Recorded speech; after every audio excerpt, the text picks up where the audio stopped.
Welcome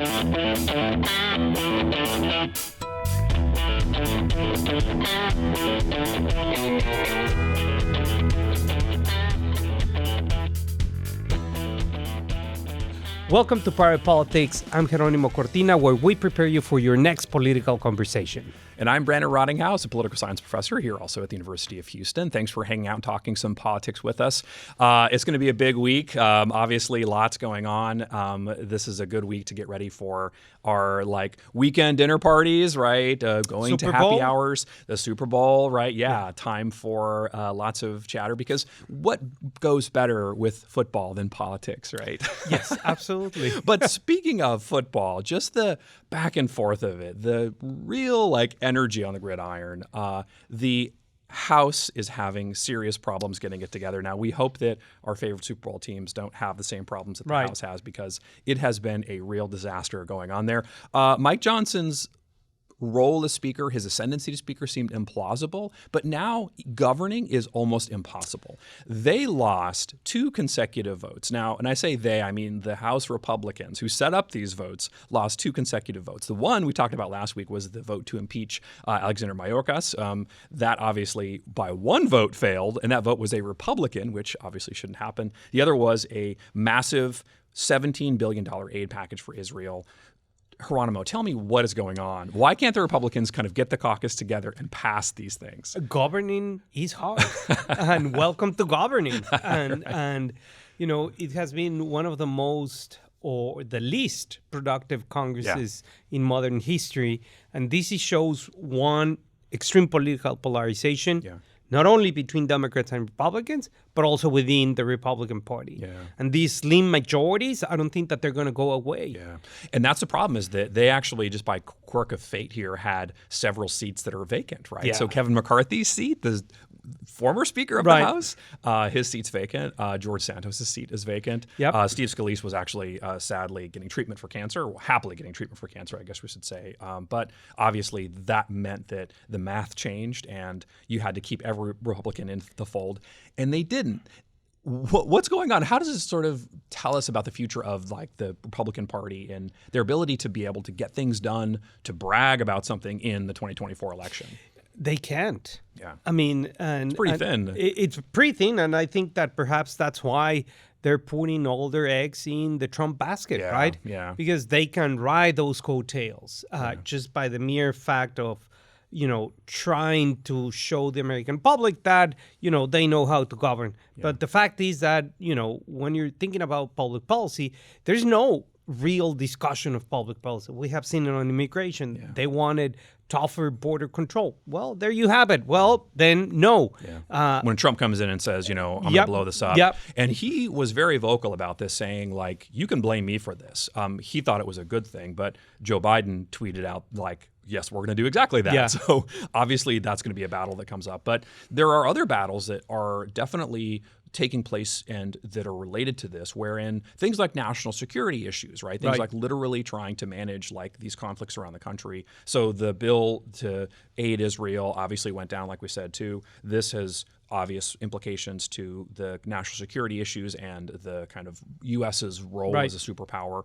The fact that also they can't get the sort of aid package to Ukraine passed because, again, that was partnered with the immigration bill means that really nothing big is getting done. Small stuff's getting done, but this, as you said, is one of the least productive Congresses. Yeah. And for Republicans, I think it's a double whammy because it makes it look like they can't govern. So what's the sort of impetus? What's the sort of rationale for trying to convince voters that you should be returned to the majority when you can't govern, right? If it's just we're not going to do what Democrats don't want, then all of a sudden that's probably not enough of a reason for people to say, yeah, we're going to vote for you. No, I think it's just Trump. I mean, they're just gonna go and jump in Trump train and that's it because there's nothing, right? I mean, as I said, they wanted immigration, they got immigration, and at the end they said no because Trump said no. Any other major issues not working. The economy is improving, right? And the economy is perhaps the first or the second most important issue amongst the American electorate. And, on the immigration issue now, the Democrats, I think they can make a very good case. It's like we gave it to them. They didn't want it. We gave them one that wanted. Yeah. They don't want it. Yeah. So it's just an issue of trying to deflate. And if the economy keeps improving till November, I think that we're going to have a very hard time for the Republican Party, especially at congressional elections. Yeah. Trying to make a case like, send me back because we passed public policy. Everyone's going to say like, what'd you pass? No. Yeah, and Republicans were asking openly, like, why can't we give the American people what they want? Like, this is what they want, and here we've got most of the votes. But the cardinal rule in House governing is you don't put something on the floor unless you know you've got the votes. And so it makes them look like the Apple Dumpling Gang. Sign and notarize, right? You need to have the leadership team who's counting these votes. You need to have the pressure to be able to maintain them in that position. And the Johnson speakership is really unraveling here. So obviously this is going to be something that's going to make it hard for them to move forward. And keep in mind, they've got to pass some big stuff, right? They still are going to have to pass either a budget or a continuing resolution. They've got to pass it. FAA bill. They've got a lot going on. Your deep sigh is shared very much by the Republican caucus. But let's talk about what you just mentioned. I think that's important. That's Donald Trump, right? Who is obviously the presumptive nominee. And although I called it weeks ago, you were not sure. But I'm going to ask you right now if you're sure, because he has won all of the delegates from Nevada. It's a weird system in Nevada. Basically, you've got a state-run primary, and you've got a party-run caucus. The party-run caucus is the only way to get delegates. Trump was the only name in the system, so obviously he's going to win. Right? So congratulations. But in the state-run primary, he wasn't a candidate because by law, like, you couldn't do both. Right. Anyway, this is a long story, but basically Nikki Haley is in the primary, but she lost to, like, none of the above. Right. Her and Mike Pence and Tim Scott were the candidates on the ballot, and she lost like 60-40 on to sort of none of the above. So are you prepared right now to say Donald Trump is the presumptive nominee of the Republican Party? I mean, there's still. I like elections. I like competition. Just because you like elections doesn't mean that we should keep voting. Okay, right? fine. And maybe I thought you were going to say South Carolina, which is coming up. And so Nikki Haley is not dead in the water, but she is definitely taking on water. I mean, for Nikki Haley, it takes one victory. And you think that's enough to kind of keep that momentum? Oh yeah, one victory, and then they're going to send the Trump campaign in complete disarray. Okay. Because once you are in the position that the Trump campaign is, in the sense of like, we should call it blah, blah, blah, blah, blah, blah, blah, it's... Maybe you have to change your strategy, and they're not that good at that. No, right? change the strategy and then appeal to the others, the voters that Republican Party primary voters that do not like Trump, and see a glimmer of hope, perhaps, in Haley, might turn out. Okay. I understand the argument that he has won so far these three races. I also understand Nikki Haley's argument is like, well, this thing is not over yet. Yeah. Nikki Haley has money. Yeah. Nikki Haley has support. So, we'll see. I mean, the internal markets of the primary market competition suggests that Nikki Haley still has support from someone. You're such a political nerd. I love it. Thank you. If you don't know about this, there are betting markets you can go on basically and bet like pennies to see kind of who's going to win various races. And so it has definitely predictive power. I'm still of mind to say that you want to buy Donald Trump and sell Nikki Haley in the language of markets. Right. But I think, though, you have a point, and that is that she's raised $16 million last month, which is tremendous. Yeah. She's the only duck left standing, and she definitely is in a position where she can be like the YOLO candidate, right? Like, go all out. You can say anything you want against Donald Trump. It's literally the 11th hour. So I think that there's some potential there, but at the same time, she appeared on SNL, which is not always the recipe for like where a winning candidate is, right? Oftentimes, candidates who are struggling try to go on Saturday Night Live and try to make at least some national profile. Right. What'd you make of that? Do you think she made a good case on Saturday Night Live? She poked fun at herself, which is always endearing. Right. I mean, it was not as funny as I thought, but it's hard to be funny, I guess. Comedy's not easy. Yeah, it's not easy at all. We do it every week. So yeah, exactly. But I mean, it was, a fake debate between, or town hall with former President Trump, and she asked a question, and then, the whole banter, Johnson that it was the one portraying former President Trump, just, all the band nicknames, et cetera, et cetera. Yeah. I mean, I think it was fine. It was okay, yeah. And also, remember, I mean, you have open primaries, right? Yeah. And, maybe, right? I mean, it's not, party crossover is very complicated. Yeah. You need a lot of people, a lot of numbers to have an impact. But maybe she's also catering to another audience. Who knows? Who but, knows? We're going to keep it. I'm glad you brought up open primaries, because we are going to talk about this with respect to Texas. This has become a hot political issue. But let's continue talking about the 2024 election. We've got this whole Republican fight going on, right? Nikki Haley and Trump are still battling it out. We'll talk about Trump and his electoral issues as well as legal issues in a second. But Joe Biden has been kind of AWOL, and people started to really notice this. One of the things that really piqued people's interest is that the Super Bowl is this week, but traditionally presidents have a post-Super Bowl interview, but this time he's not doing it. Yeah. What gives? Is the Rose Garden strategy he's running going to work? I don't know. I mean, because it's perception, Yeah. right? So on the one hand, you have, two presidents that are, or candidates, presumptive candidates that are going to be 70-something, right? You have one of them going up and down everywhere, right? Yeah. And then you have President Biden keeping to himself. Yeah. So, people say, well, it's because of age, et cetera, but that opens the door for all these conspiracy theories, one. And number two is, the perception that he's not out there. And that's complicates. I mean, there is no doubt that, in terms of public policy, the Biden administration has had very important wins, right? The Build Back Better bill, the Anti-Inflation Reduction Act, so on and so forth. Unemployment is going down. We're at 4% right now, more or less. And according to economists, the Fed is keeping tabs. Interest rates have not gone down. So that means that we're still going to cool this thing, right? To a point that we're going to see it very, very clear. Gas prices have not gone to $11 a gallon, so on and so forth. Inflation's relatively under control. Yep. Yeah. So, I mean, those are important wins. Yeah. But he's not showing them. Yeah. And in this game, perception matters a lot. And perception matters in the sense that I'm here. The attacks, for example, that happened, the U.S. attacks to Houthi militias backed by Iran. Yeah. He didn't have a national address. I mean, that's a great point, all these things matter. Yeah, he kept it kind of quiet. He said, you know, I've got a strategy. I'm going to do something. He said, what are you going to do? He said, I'm not going to tell you. Right.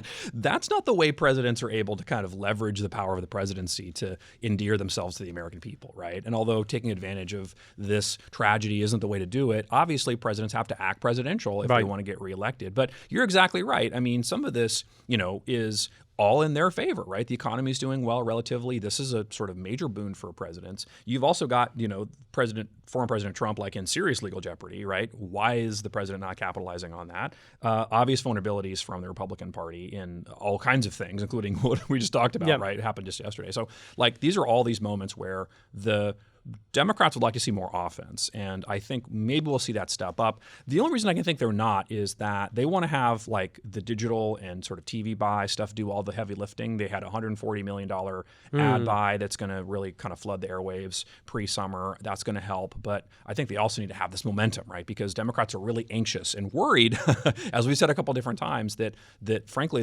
the campaign isn't going in the right direction, and the worries that we have a candidate that's too old is definitely for them a big problem. So and they have, Biden has to go on the same playing level field that former President Trump is, right? And these attacks have to do, and as you said with the tweet that he said, we're going to blame you for that because you are responsible.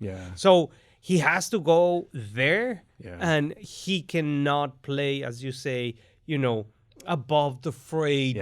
No. The Rose Garden strategy doesn't work. It's not 1890 anymore, right? Rose Garden strategy works, but you have to take the roses out, right? Take care of the leaves. Arrange them super right? nice. No, forget about and use the thorns, right?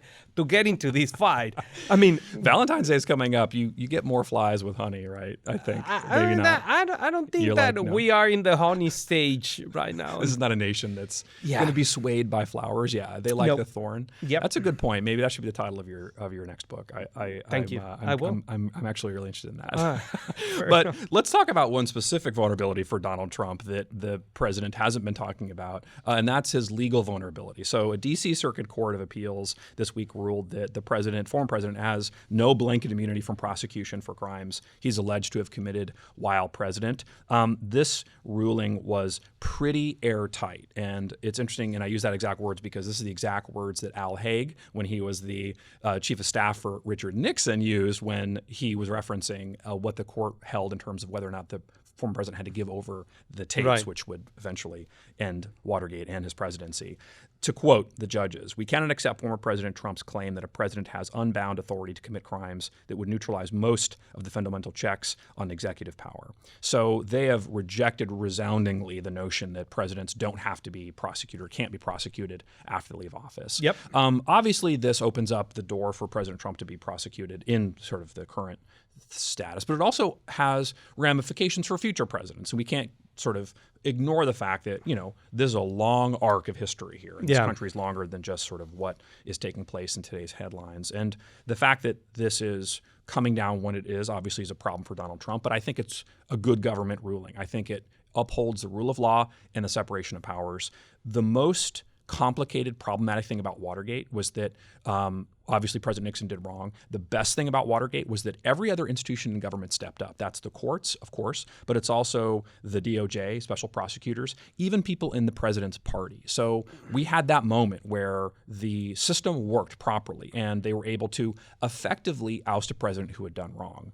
I'm not sure we're exactly there right now, but this ruling, I think, kind of at least sort of tings that bell. Well, I mean, to me, the most important thing about these is, the first thing is that, as the court said, is, former occupants of the White House cannot be above the law, period. Yeah. And that's from now forever, right? So that's a very clear message. And on precedent, right? Yeah. Right. One of the issues, if you compare Watergate to today, is that, the party is basically reigned by Donald Trump. Yeah. And we had yesterday this week, a couple of, almost 6,000 Republicans in Congress saying that he did not incite insurrection or anything like that. With a resolution, yes. Right. Complication, right? But the most important, I think, issue right now for me, regardless of, if Trump is prosecuted or not, found guilty or not, I mean, whatever, is the role of the Supreme Court. Yeah. I think the Supreme Court is holding the fort in these separation and balance of powers. Yeah. And we should hasten to say that this is just a circuit ruling, so this could go to the Supreme Court. They don't have to take it. They could let it stand, which would be pretty stunning in itself, but they could still take it, and so we could see this reaffirmed or we could see it totally unravel. If I was a Supreme Court justice, I don't have a law degree, but now I. You don't. You should just. I can. I think you should just do it. Yeah. Oh, yeah. I thought that you needed a law. No. No, you can still do it. Yeah. All right. Well, you anyways, can use your good sense. That's okay, what we perfect. need on the court now. That's it. Common sense is the less common of the senses. Indeed, sir. But the issue here is that if I were a Supreme Court justice, I would say absolutely no. Like, you don't want, just no fingerprints on this. We just want to tell the clerk that someone messed up something and we never received anything. Like play dumb. Did you? Let me look at my paper. But it's too late. It's too late now. Yeah, it would be very complicated for the Supreme Court, and they have a very important role. Yes. And they have also other matters that involve President Trump on the docket. I was going to say, it's like, going to be they complicated. will hear arguments this week on the momentous question about whether or not the former president can be disqualified from the ballot for engaging in an active insurrection, right? As we've reported before, several states have kicked him off the ballot, so they have to hear that case, which, again, was a hard pill for them to swallow. But again, they have to take these tough fights. That's part of what they do. So we'll see how they handle this, because obviously it's politically pretty fraught. But let's talk about Texas. This is party politics. I'm Brandon. This is Jeronimo. The big sort of story of the week has been a controversy about Texas's open primaries versus closed primaries. Now, the Texas primary is about 1 month away. The last day to register to vote is February 5th. So it's coming. And the reason this is important is that we have open primaries effectively in Texas. You can go vote in either primary. You have to kind of more or less declare that you're of that party, but that doesn't follow you anyplace else. Closed primary states, basically, you have to register as a partisan in that state, and then you can be allowed to vote Republicans in Republican primary, Democrats in Democratic primary, independents in neither primary, because you got to choose. Whereas in Texas, you can basically choose to vote in either if you're independent. The controversy has come up because, like, Republicans have said that there are Democrats voting in Republican primaries messing up, you know, who they get to nominate. What do you think about this? Pros and cons for open primary versus closed primaries? Well, I mean, open primaries allows you to pick a party every 2 years in terms of deciding where you're going to participate or not. It's a contest, or it's a notion that partisanship is a dynamic attribution that we all have. It's something that we can change, it moves, et cetera, I mean, and that's it. Closed primaries is you basically, you know, have to declare yourself. You can do whatever you want in the general election, right? But in the primary election, if you want to participate, you can just participate in one political party. Which... And about a third of Texans identify as independent or non-party related. So that's a lot. That would mean that none of them can participate in party primaries, which is, I think, a problem. Obviously disenfranchises them. Now, party leaders like to have closed primaries because it gives them a stronger ability to control the nomination. But that, of course, you know, doesn't give them just unanimity in terms of what the party believes, but it gives them a lot more control over it. But so I think that's the biggest drawback, is that independents kind of have nowhere to go. But it also potentially opens up like the party to like extremism. So if you have closed primaries and only those partisans can vote, you're going to have this kind of migration of ideology to the very extremes, and that is true for both parties. I'm not sure that isn't happening anyway, but that's another argument sort of against having open primaries. No, absolutely. But again, it's the notion of what our democratic system is, right? Are we all allowed to participate how we see fit? Then, you know, open. If you want to have more control and have a more ideological battle or control how that ideology is going to be, just by simply nominating people that fit your agenda, if you're a party leader or whatnot, in both political parties, you know, that's like, you know, or not. In most of the world, you have these primary elections in which, you know, people choose to participate in one or the other political party. And it's not only for registered, you know, party members, right? So states use a variety of ways to do this. Texas isn't alone in having open primaries. Most states use some kind of a closed-ish system, I guess is the political science term for like how most people do it. But it definitely is something that's come up. But like the number of people who vote in the other party's primary is vanishingly small. So that's not something that happens routinely, and only on very rare occasions that happens. So as a political problem, that's not something that comes up. The crossover is not a significant issue. There has to be, you know, a number of conditions set that is variables. Oh, wow. There you go. There you That's go. a little like Ivy League level. Just, you know, throwing some Latin into the mix. I always learn. I love it. Always talking to you. But, I mean, you need to have, for example, if you're going to do crossover and have an impact on the other primaries, you need to have every single Democrat, right, voting on the Republican Party for the candidate that, you know, they're supporting. They have to go in huge numbers. There has to be as extreme polarization within the other political party. So there's a lot of conditions that need to be at place in order to have a significant impact, and that has not happened. Well, let's talk about one political figure in particular, and that's Ted Cruz. This week he proposed an amendment to a bill that would allow for members of Congress, federal judges, and cabinet members to receive a security escort and private screenings at airports. Obviously, this reminds us of the moment that Ted Cruz fled the state during Winter Storm Uri. And a lot of people in airport law enforcement say it's like a real burden for them to do this. Right. My question to you again, as we've talked about before, is whether or not Ted Cruz cares that we remember that he had this sort of little flibit, this little fiasco. I don't know. I mean, politically, we've said it probably hasn't made that big a difference. And if you look at his approval numbers, they haven't really changed much since basically 2020. They have the same percentage of people, at least, supporting him as don't support him. That's basically true for Republicans and Democrats, too. So maybe it's a case like Trump's taking a lot of that heat. Maybe the GOP leaders are taking a lot of that heat. But he tends to have kind of moved past this moment. Now, voters are going to be reminded of this, but I'm not sure it's going to be that big a difference. But he doesn't seem to mind because, like, offering this amendment, like, basically just reminds people of that moment. Yeah. He doesn't seem to care. Yeah, no, absolutely. And you have said it, right? The impact that scandals have diminished over time. So I'm looking forward to your new book. Indeed. Yes. Me too. Yeah. Just finished writing it, right? I need your help, yeah. Okay. But, the issue is just basically if we care or not care, right? Yeah. And once again, is a question of the use of money, right? And if you're going to expect to have these problems due to polarization, perhaps we should be talking like maybe we should, dial it down a notch so we don't have these problems and people, don't start yelling at elected officials somewhere else. Or worse. But that is an issue that as we plan our traveling vacations to spring break and whatnot, we're going to keep a very, very important eye on it.